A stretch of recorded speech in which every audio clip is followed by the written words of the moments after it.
Alors bonjour tout le monde. Donc aujourd'hui on va faire le TD sur les diodes.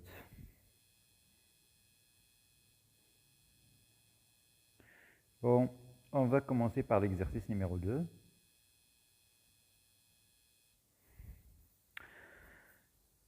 Bien. Alors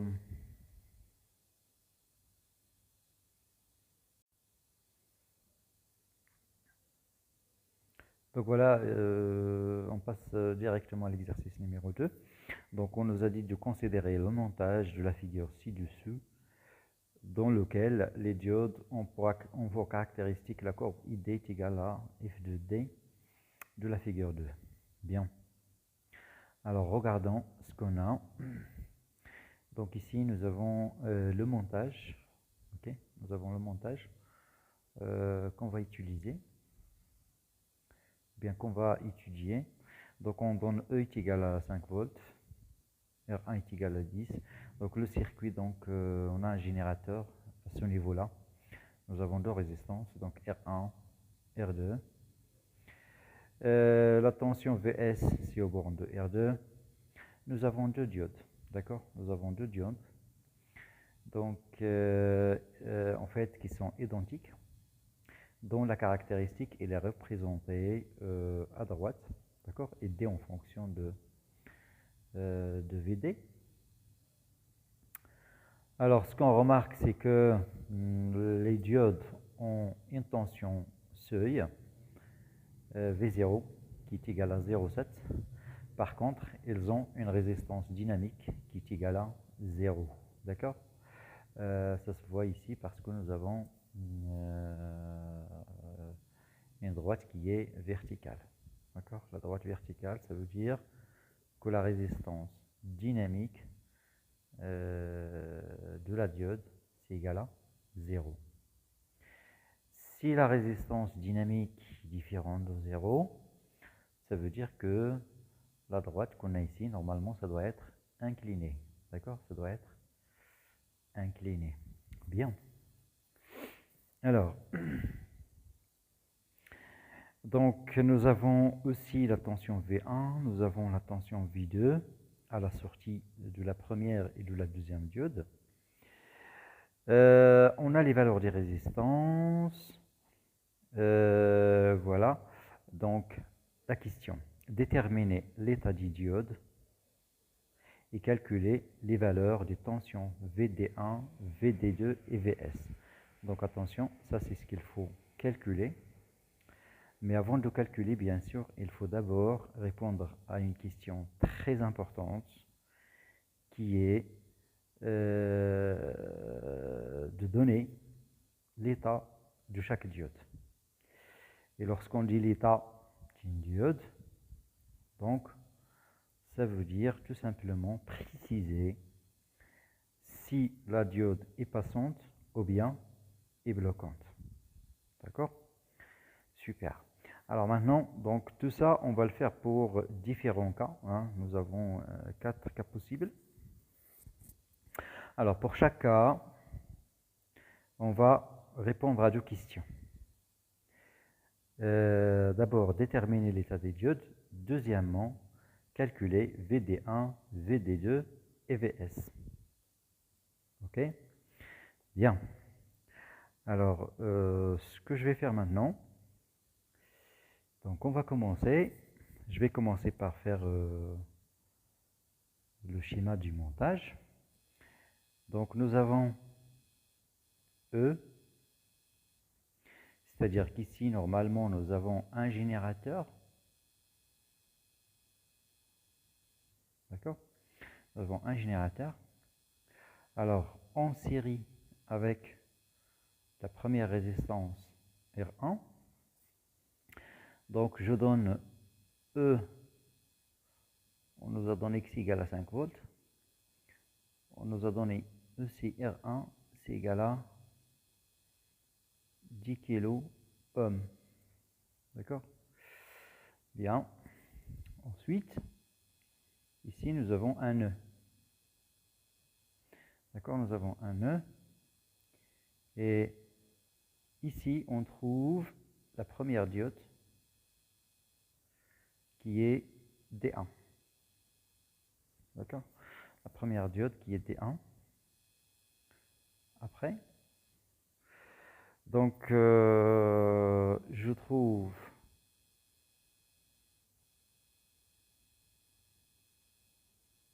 la deuxième diode qui est D2.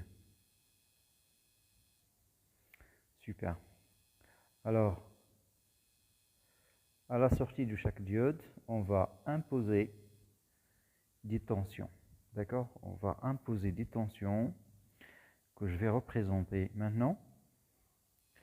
Donc, ici, on va mettre une tension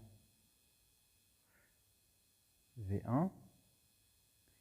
Ici, on va mettre une tension V2. Bien. Après, je continue mon schéma.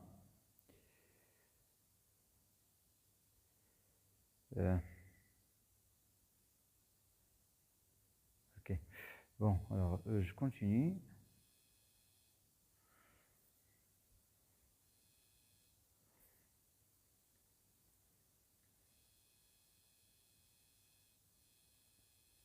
Après, à la fin, on va trouver une dernière résistance, la deuxième résistance qui est R2.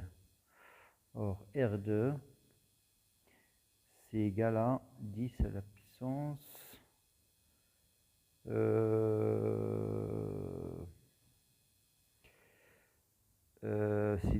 c'est 100 kΩ en fait. D'accord? C'est donné égal à 100 kΩ. Et là, on arrive à la masse. D'accord? Donc, on arrive à la masse. Bon, juste une petite remarque que je dois en fait préciser. C'est vrai que ici, nous avons une masse. Là aussi, nous avons une masse ici. Et là aussi. Mais bah, c'est vrai que nous avons plusieurs masses, mais en réalité, il ne s'agit que d'une seule masse. D'accord? Parce que les masses, elles sont connectées entre elles. D'accord? C'est un seul point. Donc c'est important de le dire.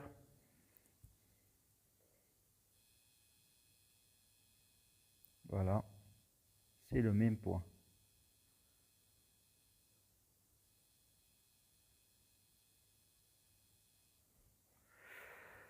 Bien.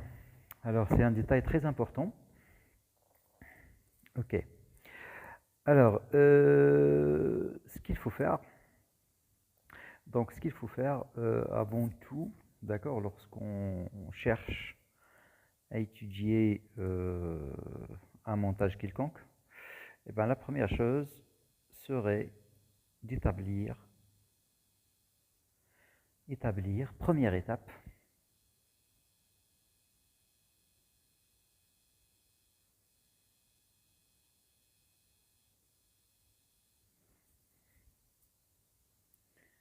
bon, l'étape numéro 1,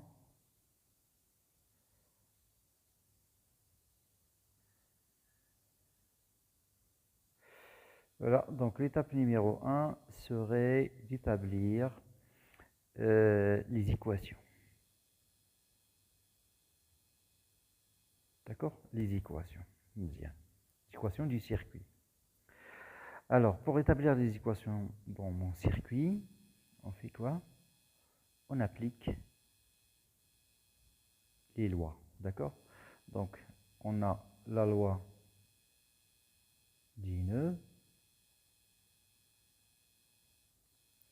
et on a la loi, en fait c'est avec un S, parce qu'on peut avoir plusieurs, on peut appliquer la loi plusieurs fois. Donc, on a aussi la loi des miles. Bien. Donc, pour la loi d'Ine, ça concerne les courants.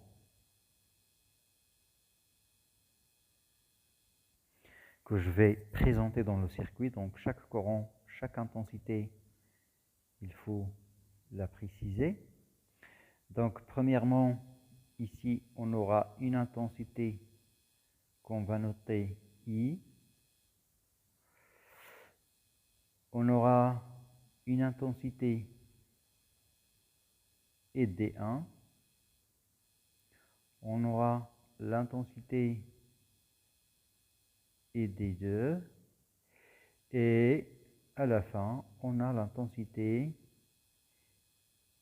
E'. Bien, donc ça fait 1, 2, 3, 4 intensités. Bien, donc voilà, je les note. Donc I, I', et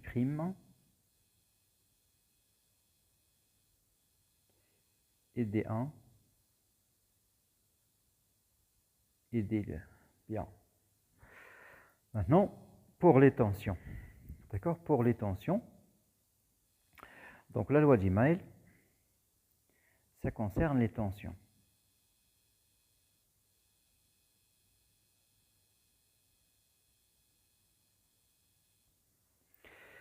Quelles sont les tensions qu'on a? Bon, alors je vais les représenter sur la figure. Donc, premièrement, nous avons une tension aux bornes de R2. C'est ce qu'on va appeler la tension U à la sortie.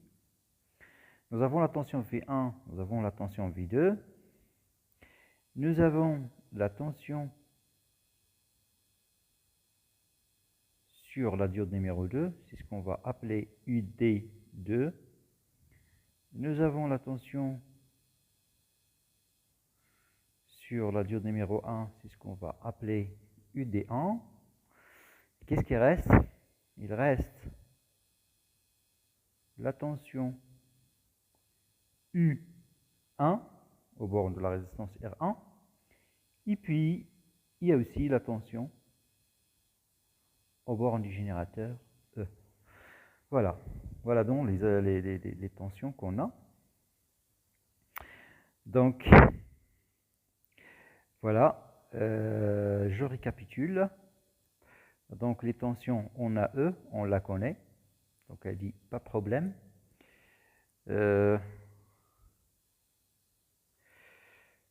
On a V1, on nous donne V2. Donc, ça, ce sont les tensions qu'on nous a données. Et on a des tensions qu'on ne nous a pas données. Par exemple, voilà, je vais les mettre en rouge. Donc, on ne sait pas, par exemple, à quoi est égal U1, qui est égal à R1 fois I. On ne sait pas à quoi est égal US, qui est égal à R2 fois I'. On ne sait pas à quoi est égal UD1. On ne sait pas à quoi est égal UD2. Et ben voilà. Voilà. Donc ce sont toutes les tensions qu'on a. D'accord? Bien. Alors commençons. Commençons. N'oubliez pas, notre objectif c'est quoi? C'est de trouver les équations. Deuxième. Alors, on va commencer par les courants. Loi des nœuds. Alors, la loi des nœuds, nous avons deux nœuds, si on veut. Le premier nœud, et puis nous avons un deuxième nœud. Ok? Bien. Alors, sur le premier nœud, qu'est-ce qu'on a? Hein, sur le premier nœud, on aura I, c'est égal. On aura I, c'est égal. Et D1 plus ce courant qu'on a ici. D'accord? Or, ce courant-là, il va être divisé en ID2 plus I' dans le deuxième nœud. Donc, plus, directement, je mets alors plus ID2 plus I'. Voilà ma première équation. Donc, je vais la noter 1. Maintenant, je passe deuxième équation. Alors, deuxième équation, donc, première équation, donc c'est la loi d'Ineux. Deuxième équation, c'est la loi d'Email. Je dois considérer une maille. Je dois considérer une maille. Alors, la maille que je vais considérer,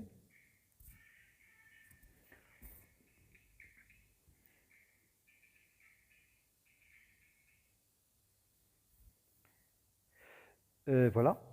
Donc, je vais considérer une maille. Alors, la maille que je vais considérer, voilà, je vais vous montrer sur le schéma. Donc, ma première maille, ça serait, voilà, je vais encercler. Donc, je vais partir de ce point et essayer de faire le tour.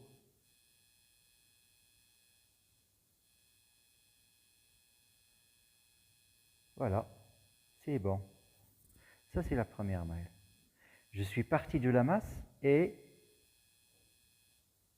je vais de la masse 1 jusqu'à la masse 2. D'accord? Donc, je peux dire ça, c'est la masse numéro 1.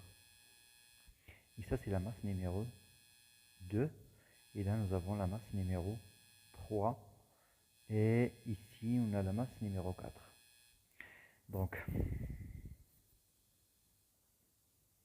Donc je vais dire masse 1. Voilà. M1 vers M2. C'est ça la boucle que je vais choisir. Ok. Alors maintenant, et le sens c'est de M1 vers M2, voilà justement. Donc, quoi? La première tension qu'on va rencontrer, donc c'est V2. Avec un plus, parce qu'il va dans le même sens. Deuxième tension qu'on va rencontrer, c'est UD2. Troisième tension qu'on va rencontrer, c'est US, mais avec un signe négatif. C'est-à-dire, c'est moins R2 fois quoi? Fois I'. Donc, et on arrive à la masse M2, ça veut dire égal à 0. Donc, et ça, c'est ma deuxième équation. Très bien. Alors maintenant, je vais choisir une autre maille. Une autre maille. Cette fois-ci, je vais partir de la masse M3 jusqu'à la masse M2. D'accord? Donc, première tension qu'on va rencontrer, c'est V1. Deuxième tension qu'on va rencontrer, c'est UD1. Troisième tension qu'on va rencontrer, c'est US. Et c'est égal à 0. Et là, c'est la troisième équation. D'accord? Maintenant, je vais choisir une autre maille. Cette fois-ci, ça serait de la masse M4 jusqu'à la masse M2. Première tension, c'est E. Deuxième tension, c'est moins.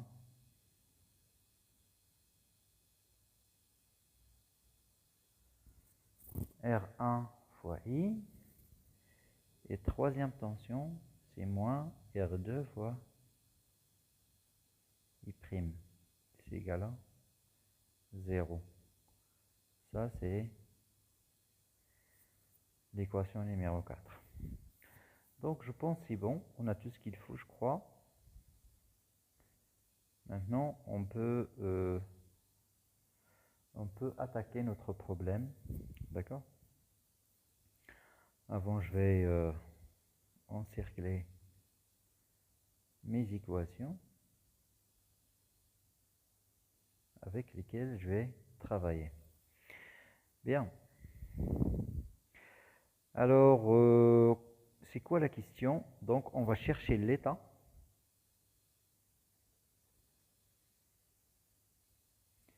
de D1 et D2. Alors, lorsqu'on vous pose cette question sur les états, de façon, en fait, c'est d'une manière générale, lorsqu'on travaille avec une diode, il faut suivre les étapes. D'accord? Première étape.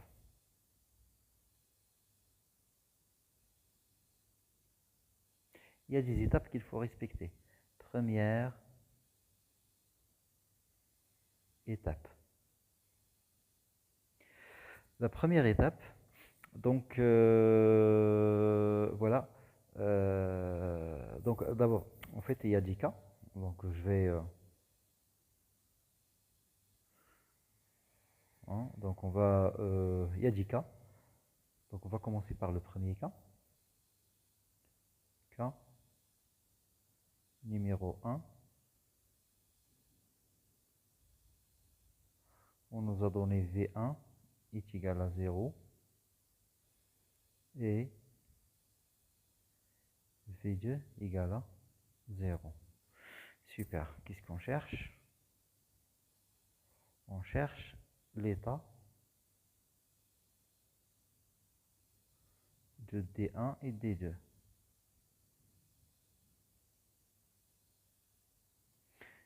Bien.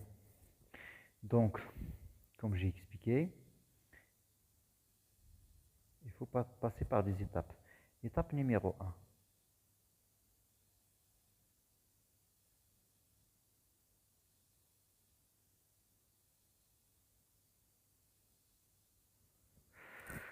Alors, l'étape numéro 1, c'est faire une hypothèse. D'accord? Il faut toujours commencer par faire des hypothèses. Donc, les hypothèses qu'on va faire, et je vous conseille toujours de suivre en fait ces procédures. Donc, la meilleure des hypothèses, la meilleure des hypothèses par laquelle il faut, normalement, on devrait commencer, c'est d'imaginer que D1 et D2 sont bloquantes. D'accord? D1 et D2 sont bloquantes. Qu'est-ce que ça veut dire?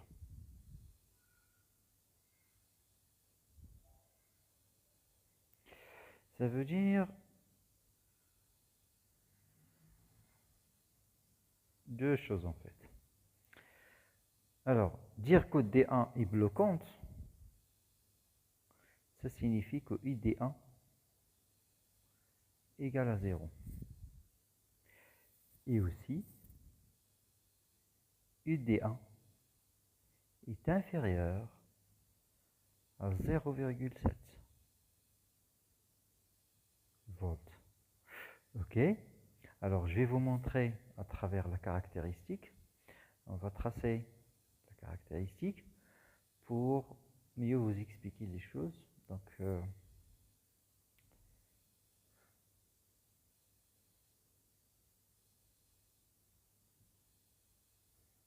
voilà.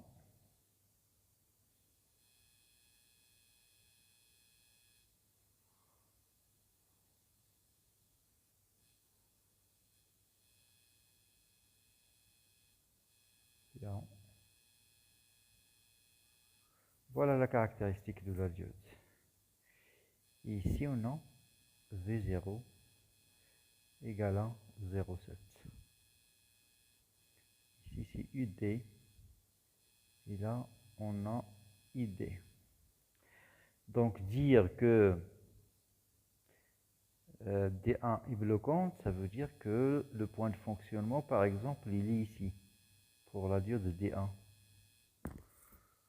Donc, si le point de fonctionnement est ici, donc ça veut dire que ID1 égale à 0, mais aussi la tension est inférieure à 0,7. D'accord? Alors, D2 est aussi bloquante. Par exemple, son point de fonctionnement, il est ici. Ça signifie la même chose.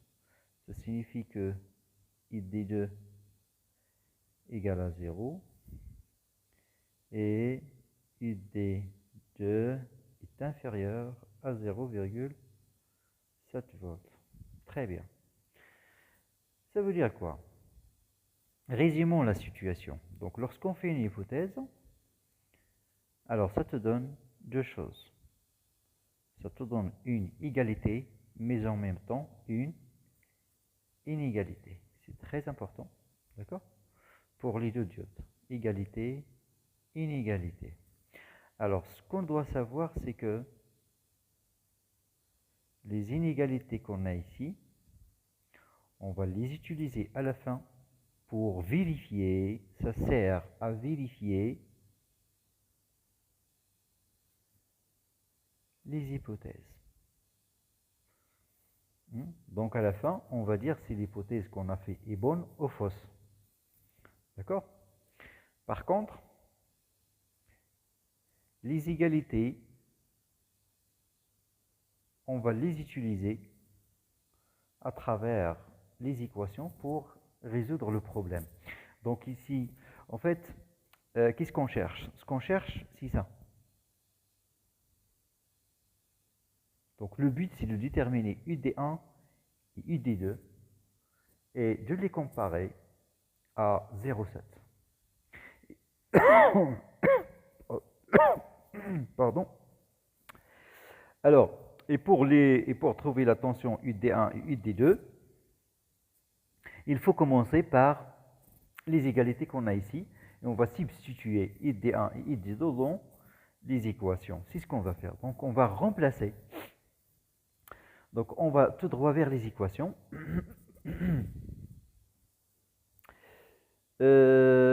Particulièrement l'équation numéro 1. Alors, dans l'équation numéro 1, qu'est-ce qu'on aurait? On aurait I est égal I'.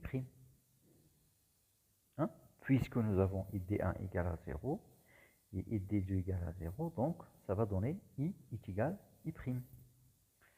Maintenant, je passe à l'équation numéro 4. L'équation numéro 4, ça va donner E, c'est égal R1I plus R2 I'. Mais on sait que I' c'est égal à I.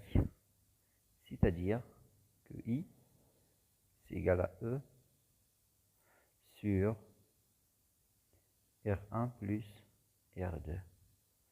Donc on fait une application numérique ici.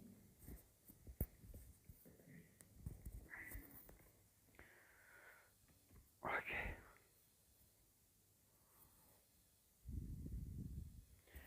Donc 5 divisé par 110. 110, attention, fois 10 à la puissance 3. Ça fait 4,55 10 à la puissance moins 5 ampères. Voilà, donc on commence à avancer correctement dans l'énoncé. Maintenant que nous avons trouvé I, je passe à l'équation numéro 2 par exemple. Alors l'équation numéro 2, qu'est-ce qu'il va donner? Il va nous donner UD2 qu'on cherchait. UD2 c'est égal V2 moins R2 fois I'. C'est égal moins 10 à la puissance 5 fois 4,55 fois 10 à la puissance moins 5. Et le résultat, c'est quoi? C'est moins 4,55 volts. Donc ça, c'est quoi? Ça, c'est UD2. Super. Alors maintenant, c'est bon. Lorsqu'on a trouvé UD2, donc on voit très bien que c'est inférieur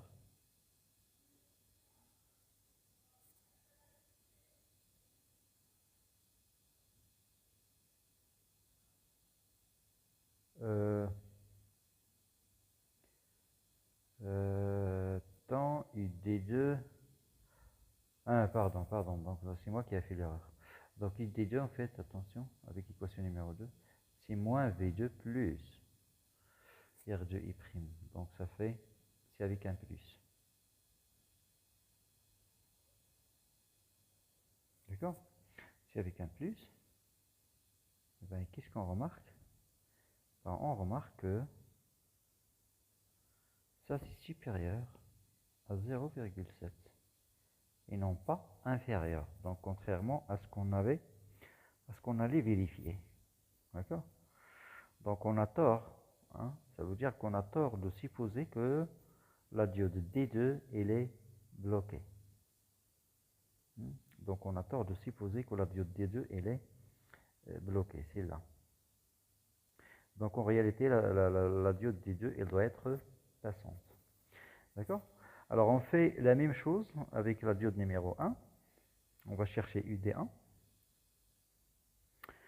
Et pour le trouver, on va à l'équation numéro 3. L'équation numéro 3, ça va nous donner UD1 c'est égal R2 I' moins V1.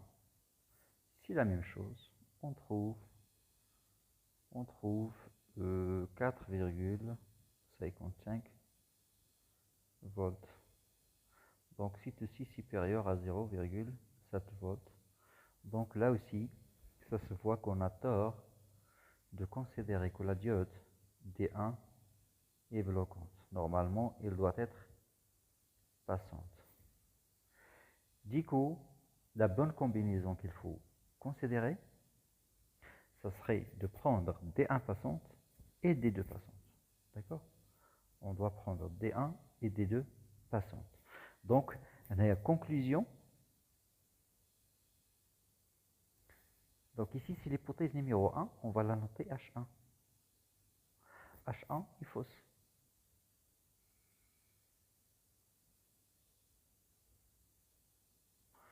L'hypothèse H1, elle est fausse. Donc voilà, maintenant on va faire les bonnes hypothèses. D'accord? On va faire les bonnes hypothèses. Donc d'après l'hypothèse qu'on avait faite, il s'est avéré que les diodes D1 et D2 devraient être normalement passantes et non pas des diodes bloquantes. Donc c'est ce qu'on va faire dans notre étape prochaine. Donc on va faire une deuxième hypothèse, mais cette fois-ci, on est presque sûr que les deux diodes seront parfaitement passantes. Donc d'où l'hypothèse suivante. Alors j'efface cette partie.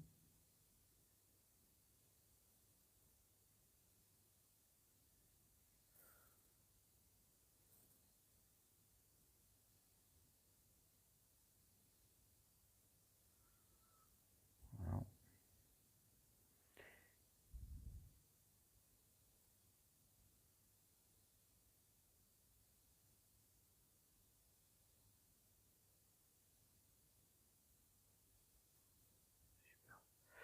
Bien, ok.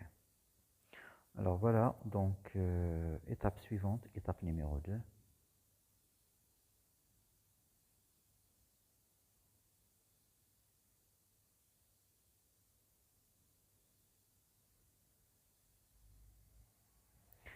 Les bonnes hypothèses. H2, qui est D1 et D2 sont passantes. Très bien. Qu'est-ce que ça veut dire passant? D'après la caractéristique, cela veut dire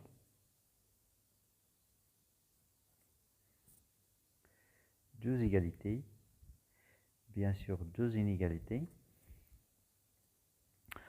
Alors, les égalités, ça concerne cette fois-ci la tension. Donc, ID1, c'est égal à 0,7 volts. ID2, c'est égal aussi à 0,7 volts. Les inégalités, ça concerne le courant.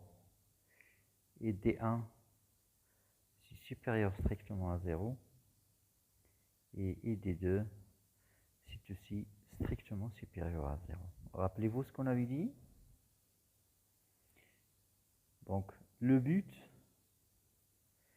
c'est de déterminer ID1 et ID2 qui vont nous aider à vérifier si l'hypothèse est bonne ou pas. Pour trouver ID1 et ID2, il faut utiliser les égalités qu'on a ici et les remplacer dans mes équations. Alors, la première équation que je vais considérer, ça serait la troisième par exemple, ou bien la deuxième, peu importe. Alors, je crois que c'est la même chose. Donc, si je prends la deuxième, qu'est-ce que ça va me donner? Ça va me donner I'. I' qui sera égal V2 qui est égal à 0 plus ID2 qui est égal à 0,7 divisé par R2 qui est égal à 10 à la puissance 5. Voilà. Donc c'est égal à voilà 7 microampères. Donc ça c'est I'. Maintenant qu'on a trouvé I', on va déterminer I à partir de l'équation numéro 4 qui va nous donner I c'est égal E moins R2 I' divisé par R1. C'est égal. Alors E, on a dit ici 5, moins, ça c'est 0,7, divisé par R1 qui est égal à 10 à la puissance 4. Ça fait 4,3, 10 moins 4 ampères, qui est égal 0,43 milliampères. Bien. À présent,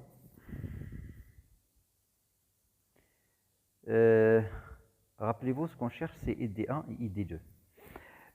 Là, on va faire une remarque qui c'est très important. Bonjour la scène. Je suis votre assistant Google. Je suis là pour vous aider.